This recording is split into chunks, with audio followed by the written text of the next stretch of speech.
Varmt välkomna till denna intervju med OssDsigns VD Morten Henneveld efter en mycket stark Q3-rapport. Intervjun kommer hållas på engelska. Morten, very welcome. Thank you. Once again, a very, very strong report. Please just start, outline the dynamics you see in the US market on Catalyst right now. Yeah, as you say, I'm smiling a lot. I'm certainly a very pleased CEO of the company. It was another very strong quarter. It's the sixth quarter in a row where we are almost hitting 100% growth. And as you say, the sixth consecutive quarter in our US business where we have triple-digit growth. So overall, we're very pleased with that. And as people can see from the report, it is really driven by our biologics business that just constantly grow quarter on quarter. We're seeing more and more users coming in, and we also, of course, look at the usage we have with users, and we're seeing each month and each quarter just more and more of the users moving into the higher category. That's great. Once again, just highlighting, I mean, it's happened so much with OssDsign. You are stepping out of the cranial business a bit. Outline the dynamics, what's happening in the company right now, and with your focus going on as an orthobiologic company. Yeah, as we announced at the end of September, we will become a pure play, so fully focused on our orthobiologics business from January, so very soon. The reason is essentially we've been running two different franchises in the company, and what we're now seeing on OssDsign Catalyst and the orthobiologics franchise is that it just carries a very different potential. It's a 1.8 billion market. It has lots of tailwind. We have a synthetic bone graft, nanosynthetic bone graft, and we're just seeing the market moving in that direction. Then it's a lot more profitable. It's above 90% in gross margin, and it's extremely scalable. As we've seen, for 10 years, more than 10 years, we've been a cranial patient specific implant company, and within 18 months, orthobiologics already overtook that business from a sales perspective, and a lot sooner on a gross profitability contribution. So we're seeing an immense potential. And then, of course, the cranial business is structurally heavy to operate. We have production in Uppsala. There's lots of structural cost. And, when we tie up our resources into that business, it means that we cannot do the things that we really want to do with the orthobiologics business. So I think in many ways, this is a very natural move. It's certainly a move that we see will increase shareholder value in the quarters and the years to come. You also received an FDA clearance of using Catalyst together with the spinal cages. Yeah. Outline why is that so important or meaningful for the growth for Catalyst? Yeah, no, definitely. I mean, this was a groundbreaking day. I was also here to talk about it at the time. So what happens is in a spinal surgery, you place bone graft in various places, what's called posterolateral, so around the screws and the rods, but you also use a cage in virtually every single spine surgery to stabilize the spine. That's called the interbody space, and from a pure usage of bone graft point of view, up to about 50% of all bone graft being used in every single surgery will go into that interbody space. Until recently, there wasn't a single one who was cleared for using that, meaning that the surgeons would be using it off-label. For a surgeon, it's always preferable to use it on-label because it minimizes the risk should something go wrong, both for you and the hospital and so on. Right now, OssDsign is one of only 3 companies that has this clearance. We are the first clearance that has been given purely on the intrinsic data on the product itself. We are the only one. The other 2 that have it are older technology. So we're the only one of the latest generation products that have the interbody clearance. And also, when you look at the competitive landscape, we typically compete with the orthobiologics focused companies, the pure play companies, and none of these companies have the interbody clearance. So, you know, it's a window that we see. We think there will probably be more coming, and ultimately, we think it's going to tear the market essentially into an elite category where we are right now and the rest. And we see that as having a profound impact in the future on our ability to get more hospital approvals. And you also received the FDA clearance on preclinical data. Yeah. But you also have the proper registry and the top fusion now, where you are accumulating, if you want to put it that way, clinical data. Can you update us a bit on both of these? Yeah, no, absolutely, because I think it's actually important, because right now, you can say short term, we're driving an immense growth. We're sitting at 297% growth in our biologics business for the first 9 months. But we are at the same time also making meaningful investments into the mid to long term. You know, and we have 2 clinical programs running. First one is called Top Fusion, and it's our first in man. It got started literally the week after we launched the product. That study is fully enrolled. Patients are now up to 12 months, and we are working through the data, and we expect that to be published sometime in the new year.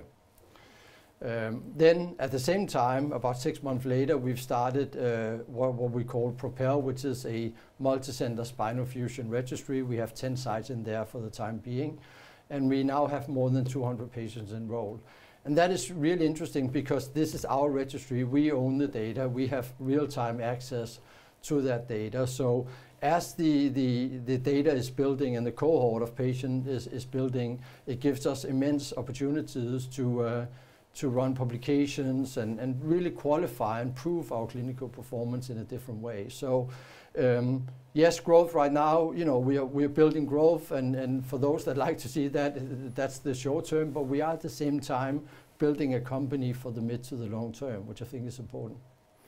Another important factor, which I think has been, one would say, overlooked, is also the putty which you use is very user-friendly, right? Yeah.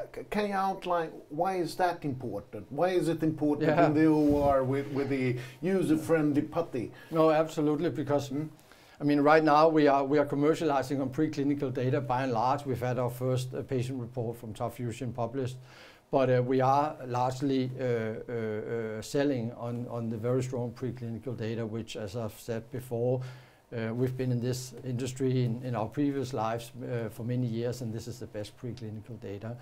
But what's equally important, or maybe even more important, is what's called handling qualities. So when you have a synthetic bone graft, it needs to be mixed with sometimes the patient's own bone or liquid. There will be blood, and there will be other things. So the surgeon's ability to first and foremost mold the bone graft and put it into the surgical site in itself is extremely important, because then the surgeon can rest assured that you place the bone graft where you want bone growth.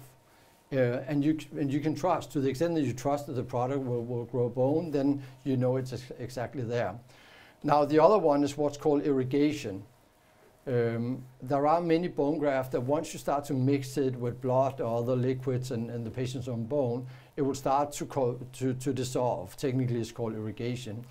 And that's a problem when you have a bone graft, because suddenly the granules which are driving the bone formation will start to run. There are products that are known as toothpaste products, and then you don't get the bone growth where the patient needs to grow bone, but you may actually get it in places you don't want it. This is something that we've heard virtually from day one, and we hear it repeatedly for our customers, and it just gives surgeons a lot of trust and confidence in the product, that they know, they can see on the preclinical data it grows bone, and if they also know that it stays exactly where they want it to be, well then all things equal, they should be getting strong bone formation where they want it, and therefore good clinical outcome.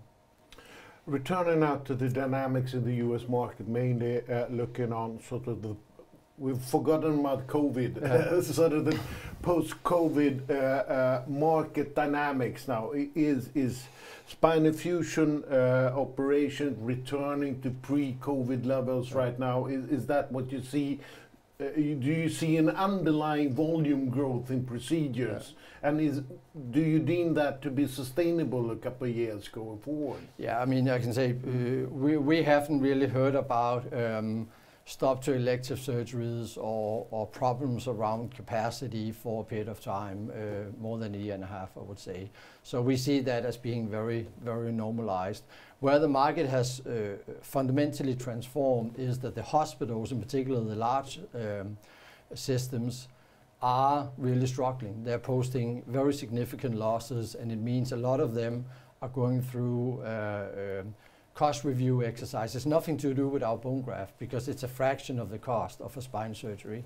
But overall, and that means that influence what's called the VAC processes, the approval processes in the hospital. So for many, many years, a normal approval process has probably on average taken 3 to 4 months. Now we're seeing that being a lot closer to 9, and with some of the large systems taking up to a year and a half. So it has significantly influenced, in particular, novel technologies who needs to get approvals to get into the hospitals. Now, having said that, we are ahead of our curve. We are ahead of our own plan. We have managed to get a very, very meaningful amount of hospital approvals only in the last, I would say, under 2 years. So we have not felt it the same way, other than when it comes to the large hospital systems, we are seeing a delay to those. So far, as you can see from the numbers, we are navigating it well, and as we also reported, we are now starting to get in. We have many IDNs, what's called IDNs, the integrated deliveries networks, or large hospital systems. We have many of them right now approval, but in particular some of the recent ones we've had are the really big ones, and you're also seeing that contributing to the sales growth. Finally, you now have a good cash position after the last share issue, and we're also starting to see operational leverage on cash flow now with this high growth over high gross margin product. What would you deem to be a sort of natural involvement going into cash flow positive territory? What time frame would you say is a reasonable one once you get into cash flow positive territory? I mean, what we've said, as we also announced a new strategy, we also update our financial targets.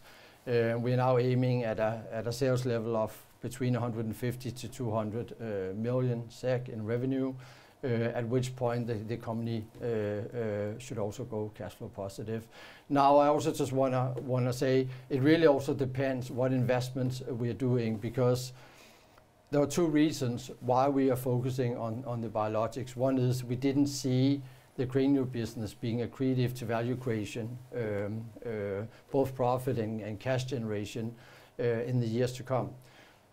Now the other one is, as I said in the beginning, cranial business is a structurally heavy business to run because it's patient specific. It's tying up lots of resources.